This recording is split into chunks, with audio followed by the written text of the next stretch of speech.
Hello student, welcome to the Himanshu Chaubisa YouTube channel. आज हम शुरू कर रहे हैं चैप्टर 2 मौसम एवं जलवायु, क्लास 11 एग्रीकल्चर, चैप्टर 2 मौसम एवं जलवायु। हमने पिछली क्लास में भारतीय कृषि का इतिहास, महत्व, शाखाएं एवं क्षेत्र जो चैप्टर था उसको कंप्लीट कर लिया था। लेकिन उसमें क्या हुआ था कि 50 लाइक का टारगेट रखा, लेकिन किसी ने नहीं किया। काफ़ी सारे बच्चे झूठ भी बोले हमने कर दिया, लेकिन किसी ने नहीं किया था। तो कोई बात नहीं, फिर भी मैं कंटिन्यू कर रहा हूँ, तो अब आपके ऊपर है। चलिए शुरू करते हैं आज की क्लास को बिना किसी देरी के। तो लाइक कर देना और चैनल को सब्सक्राइब कर देना। चलिए आज के इस चैप्टर में हम पढ़ने वाले हैं। सबसे पहले मैं आपको बता दूँ, मौसम, कृषि मौसम विज्ञान, जलवायु, कृषि जलवायु विज्ञान, मौसम एवं जलवायु के तत्व एवं फसलों पर प्रभाव, ये चीज़ें हम आज की क्लास में पढ़ने वाले हैं। ये टॉपिक काफ़ी लंबे हैं, लेकिन एक दो टॉपिक को यहाँ पर कंप्लीट कर लेंगे। मौसम, कृषि मौसम विज्ञान और जलवायु को भी यहाँ पर कंप्लीट कर लेंगे। फिर हम मौसम एवं जलवायु के तत्व एवं फसलों पर प्रभाव नेक्स्ट क्लास में बात करेंगे। तो चलिए बिना किसी देरी के क्लास को शुरू करते हैं। सबसे पहले हम बेसिक से बात करेंगे ताकि आपको समझ में आ जाए। चलिए कुछ बेसिक पॉइंट है जिनको मेरे साथ में नोट कीजिएगा। नंबर 1 पॉइंट लिखिए, जलवायु और मौसम हमारे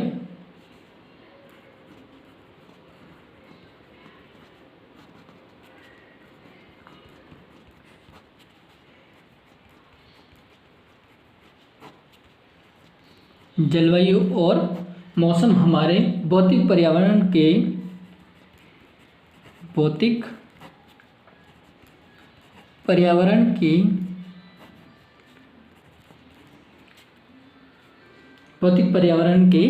गतिशील रूप हैं।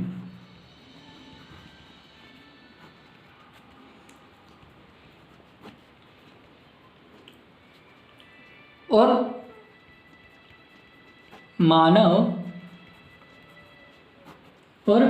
मानव जीवन की लगभग प्रत्येक गतिविधि को प्रभावित करते हैं। मानव जीवन की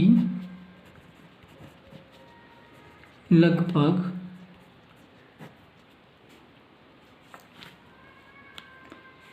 प्रत्येक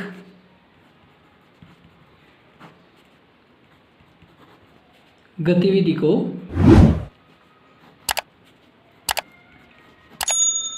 प्रभावित करते हैं।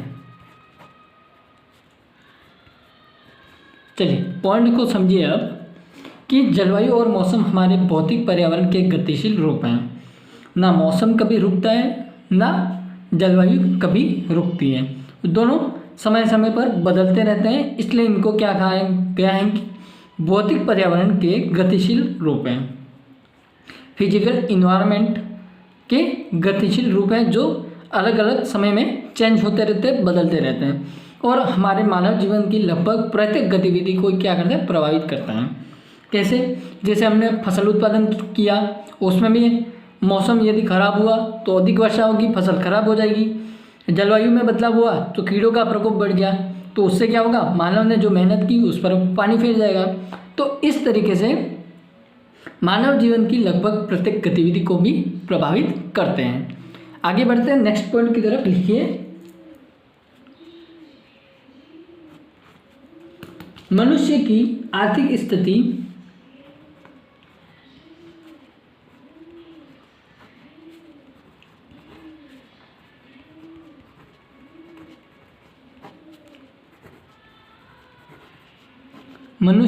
आर्थिक स्थिति उद्योग,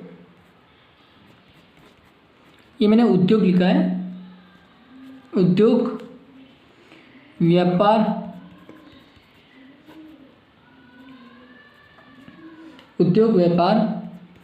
मानसिक, मैंने नोट्स टेलीग्राम चैनल पर फर्स्ट चैप्टर के अपलोड कम्प्लीटली हो गए हैं, तो जिन्होंने नहीं देखा है देख लेना। व्यापार, मानसिक स्वास्थ्य,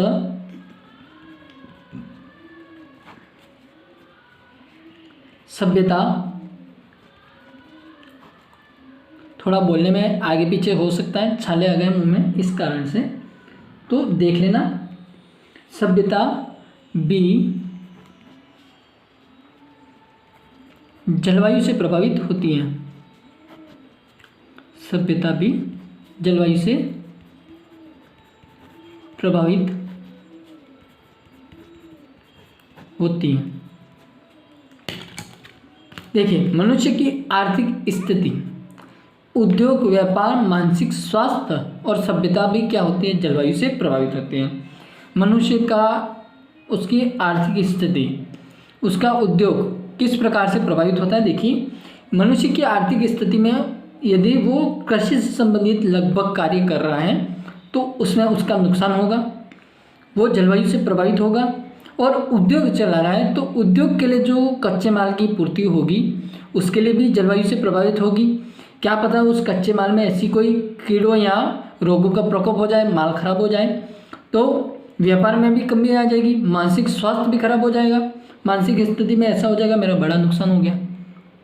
तो समझ रहे हो ना आप मैं क्या कहना चाह रहा हूँ, आप समझ रहे होंगे कि मनुष्य की जो आर्थिक स्थिति है वो भी क्या होती है, जलवायु से प्रभावित होती है। नेक्स्ट पॉइंट लिखिए, विश्व के विभिन्न क्षेत्रों में रहने वाले निवासियों की, विश्व के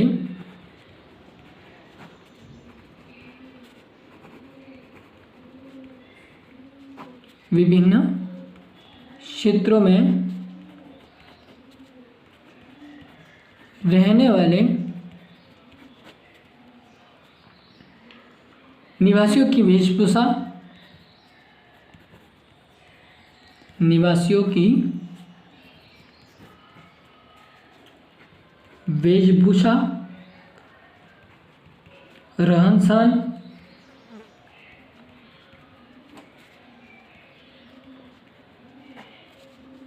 खान पान,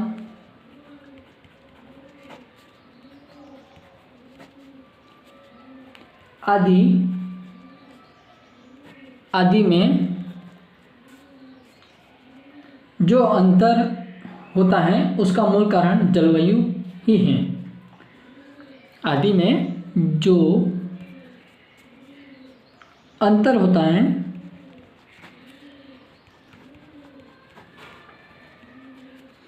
उसका मूल कारण जलवायु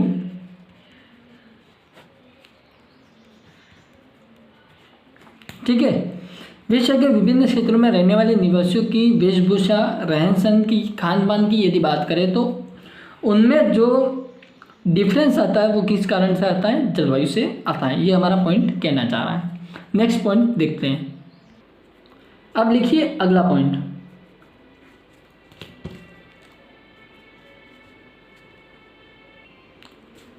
प्रसिद्ध जलवायु विज्ञानवेत्ता, प्रसिद्ध जलवायु विज्ञानवेत्ता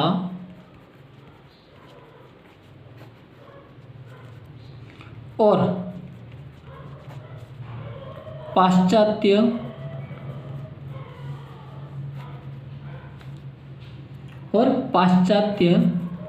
विचारक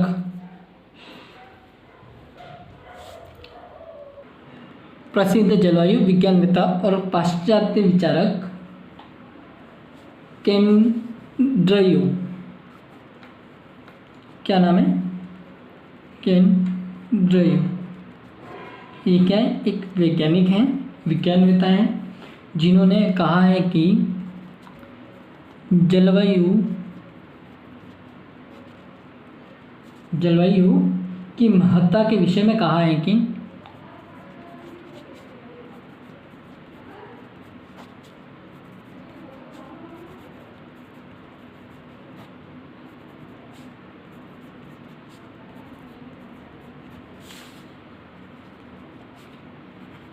जलवायु की महत्वता के विषय में कहा है कि जीवन को नियंत्रित करने वाला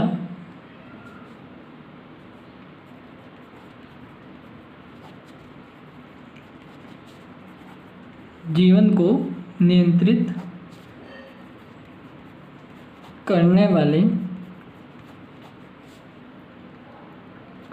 सभी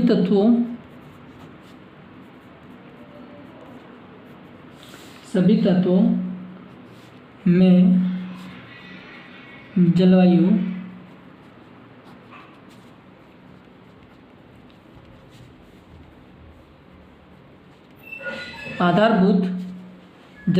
आधारभूत एवं सर्वाधिक महत्वपूर्ण तत्व हैं। सर्वाधिक महत्वपूर्ण तत्व हैं। प्रसिद्ध जलवायु विज्ञानवेत्ता साइंटिस्ट ने कहा है कि जिनका नाम है केन ड्रायू, उन्होंने कहा है कि जलवायु जीवन को नियंत्रित करने वाला, इसको इस तरह से थोड़ा हाईलाइट कर दीजिएगा, जीवन को नियंत्रित करने वाले सभी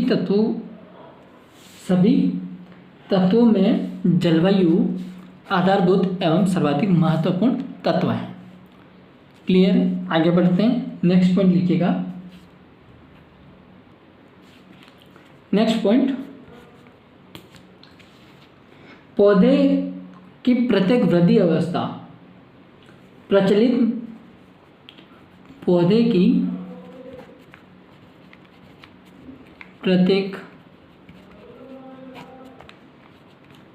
प्रचलित अवस्था पौधे की प्रत्येक प्रचलित अवस्था मौसम परिस्थितियों द्वारा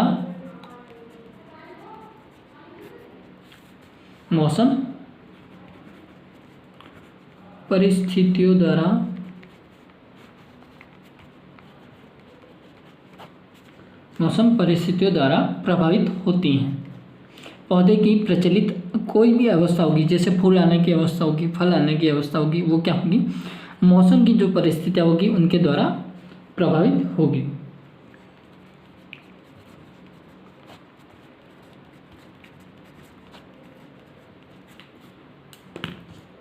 अब देखिए next point, very important point, सामान्य बोलचाल की भाषा में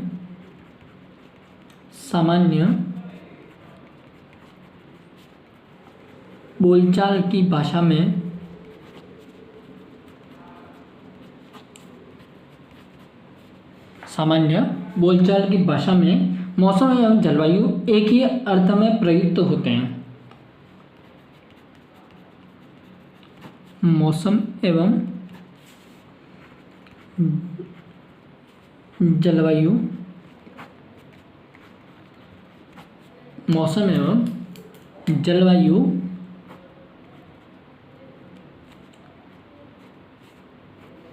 एक ही अर्थ में प्रयुक्त होते हैं। क्लियर है? लेकिन वास्तव में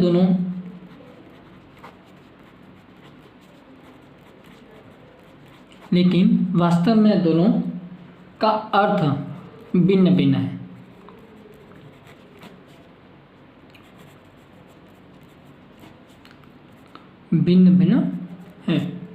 सामान्य बोलचाल की भाषा में मौसम या जलवायु एक ही अर्थ में प्रयुक्त होते हैं, लेकिन वास्तव में क्या है, दोनों का अर्थ जो होता है वो भिन्न भिन्न अलग अलग हैं। यही हमें ये पॉइंट समझाना चाह रहा है। तो आई होप सभी विद्यार्थियों को यहाँ तक समझ में आ रहा होगा। अब देखिए नेक्स्ट फर्स्ट टॉपिक शुरू करते हैं, मौसम। देखिए इसकी परिभाषा सबसे पहले तो मौसम वायुमंडल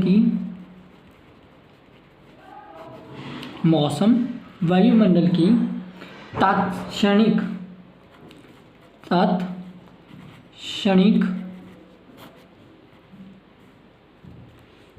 अवस्था मौसम कहलाती हैं।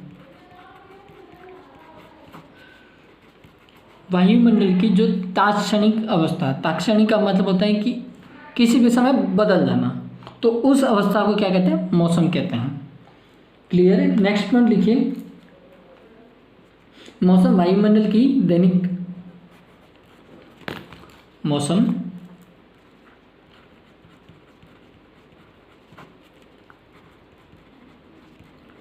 वायुमंडल की दैनिक अवस्था, मौसम वायुमंडल की दैनिक अवस्था हैं और ऊष्मा, नमी तथा वायु गति की अवस्थाओं में मौसम वायुमंडल की दैनिक अवस्था है और ऊष्मा, नमी तथा वायु गति की अवस्थाओं में लघु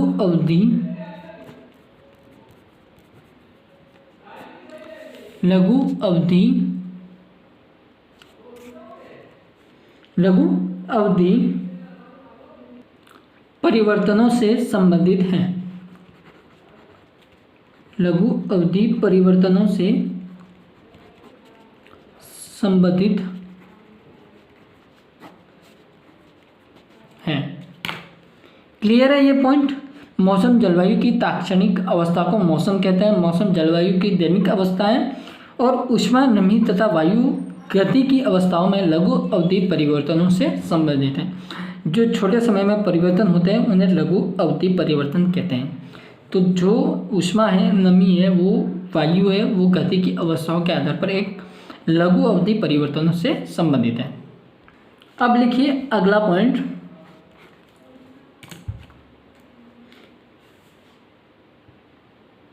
किसी क्षेत्र में नियत समय पर वायुमंडल की अवस्था।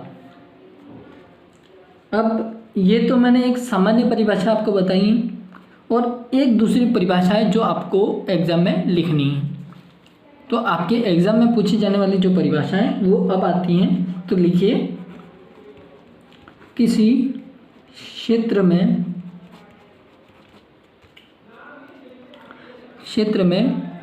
नियत समय पर वायुमंडल की अवस्था,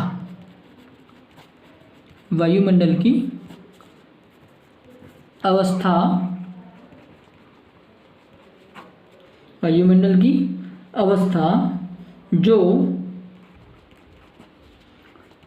तापमान,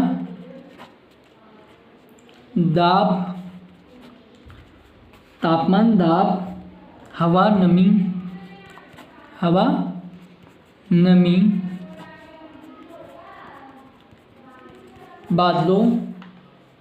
नमी, बादलों की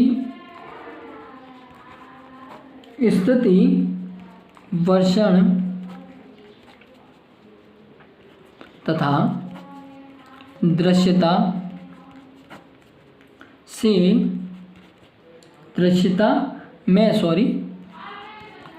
में वायुमंडल के लघु अवधि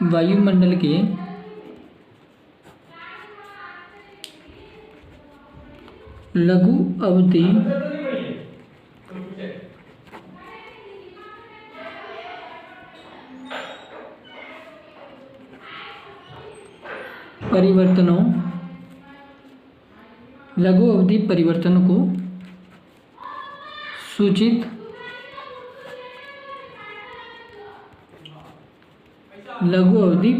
को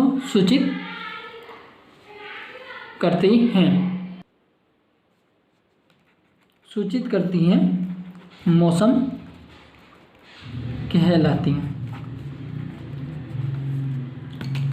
किसी क्षेत्र में नियत समय पर वायुमंडल की अवस्था जो तापमान, दाब, हवा, नमी, बादलों की स्थिति, वर्षण तथा दृश्यता में वायुमंडल के लघु अवधि परिवर्तनों को सूचित करती हैं। वायुमंडल का जो लघु एक छोटे समय में जो परिवर्तन हो रहा है उसे सूचित करती है। ये सभी कौन कौन सूचित करता है? तापमान, दाब, हवा, नमी, बादलों की स्थिति। तो उस अवधि को लघु अवधि कहते हैं और उस परिवर्तन को सूचित करते हैं ये सभी कारक, उसे मौसम कहते हैं। क्लियर है? आगे बढ़ते हैं, इसी का नेक्स्ट पॉइंट लिखिए। अब मौसम से रिलेटेड एक इम्पोर्टेंट पॉइंट लिखिए कि मौसम अत्यधिक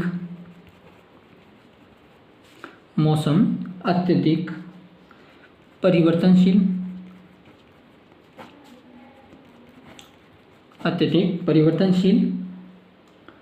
है। यह निरंतर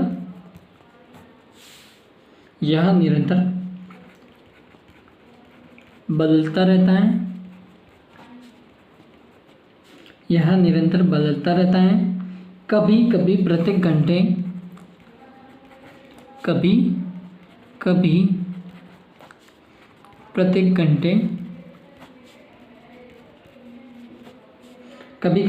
घंटे और कभी कभी प्रत्येक दिन।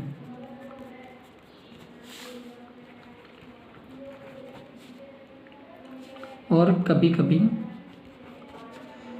प्रत्येक दिन। ये पॉइंट ये कहना चाह रहा है कि सामान्य मेरी भाषा में समझिए, मैं आपको अपनी भाषा में समझाता हूँ कि मौसम ये क्या है? अत्यधिक परिवर्तनशील कारक है। यह निरंतर बदलता रहता है, मतलब इसका कोई एक फिक्स ठहराव नहीं है। और कभी कभी क्या होता है, ये कभी कभी प्रत्येक घंटे में बदल जाता है और कभी कभी प्रत्येक दिन में बदलता रहता है। तो यही हमारा पॉइंट कहना चाह रहा है। नेक्स्ट पॉइंट नोट कीजिए। अब एक आपके क्वेश्चन लायक पॉइंट है कि प्रसिद्ध जलवायु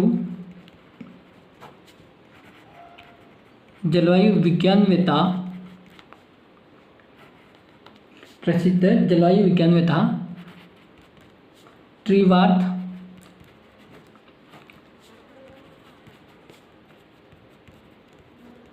ट्रीवार्थ के अनुसार किसी स्थान की अल्पकालिक या अल्पकालीन वायुमंडलीय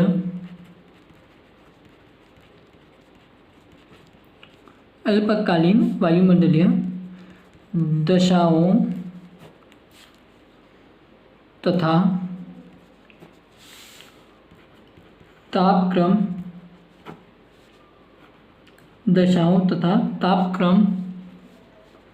वायुदाब,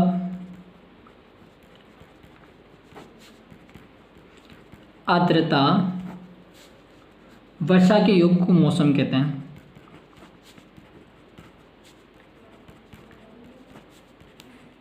वर्षा के योग को मौसम कहते हैं। आप देखिए यहाँ पर समझिए, एक वैज्ञानिक हैं जिनको जलवायु विज्ञानवेत्ता कहते हैं, उनका नाम है ट्रीवार्थ। सबसे महत्वपूर्ण पॉइंट, उनके अनुसार किसी स्थान की अल्पकालीन वायुमंडलीय, अल्पकालीन का मतलब कभी भी आ जाए ऐसा पॉइंट, तो समझिएगा छोटी अवस्था, छोटे समय में वायुमंडल की दशाओं तथा तापक्रम, वायुदाब, आर्द्रता, वर्षा, इन सभी से मिला एक योग, मतलब इन सभी को जोड़ दिया जाए तो क्या बन जाता? मौसम। उसे क्या कहते हैं? मौसम कहते हैं। तो आई होप अभी तक जितना भी पढ़ा है आप समझ गए होंगे। एक लास्ट और पॉइंट कवर कर लेते हैं, कृषि मौसम विज्ञान। इसकी परिभाषा लिखिए। सबसे पहले तो इसके बारे में थोड़ा सा जानकारी लिख दीजिए, मैं लिखवा रहा हूँ। यह मौसम विज्ञान की शाखा है। यह मौसम विज्ञान की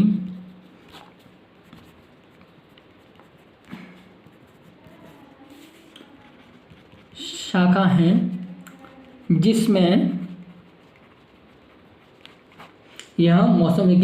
है जिसमें पौधों एवं पौधों एवं पशुओं के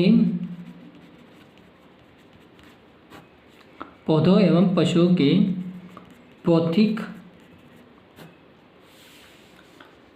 पर्यावरण से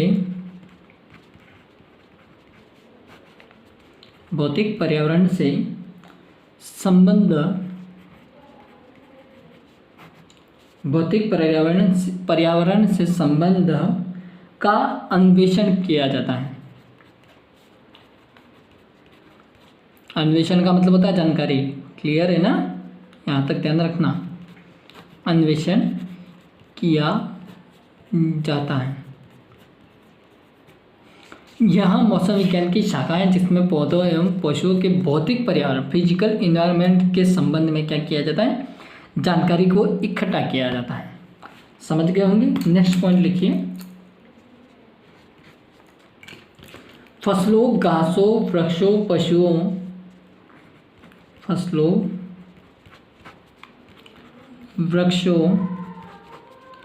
घासों,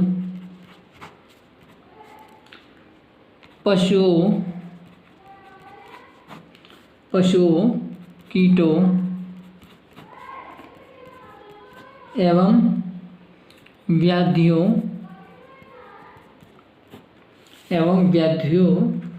के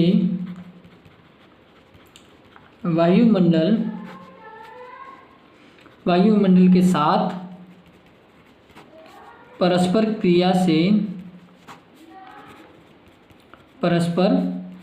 क्रिया से संबंधित विज्ञान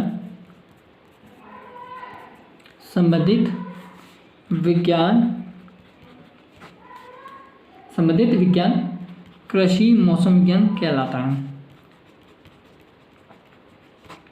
कृषि मौसम विज्ञान कहलाता है। फसलों, वृक्षों, घासों, पशुओं, कीटों एवं व्याधियों का मतलब रोग, ठीक है। कीटों मतलब कीट, पशुओं, घास, वृक्ष, फसलों से संबंधित व्याधियों के वायुमंडल के साथ साथ परस्पर क्रिया से संबंधित विज्ञान कृषि मौसम विज्ञान कहलाता है। मतलब इस कृषि मौसम विज्ञान में इन सभी को ध्यान में रखते हुए जो अध्ययन कराया जाता है उसे कृषि मौसम विज्ञान, जो इन सभी कारकों से एक रिलेटिव अध्ययन कराया जाता है उसे कृषि मौसम विज्ञान कहते हैं। तो आई होप हमने 2 टॉपिक यहाँ पर पढ़े। नंबर 1 मौसम, नंबर 2 कृषि मौसम विज्ञान। अब कल हम बात करेंगे जलवायु और कृषि जलवायु विज्ञान के बारे में, क्योंकि आपके तो 50 लाइक तो करने नहीं है, तो कोई बात नहीं, मैं अपनी तरफ से पूरी कोशिश करता हूँ। क्या पता आप सभी मान जाओ तो ठीक है। मिलते हैं नेक्स्ट क्लास में, तब तक के लिए जय हिंद, जय भारत। लाइक कर देना, सब्सक्राइब कर देना। चलिए, थैंक यू।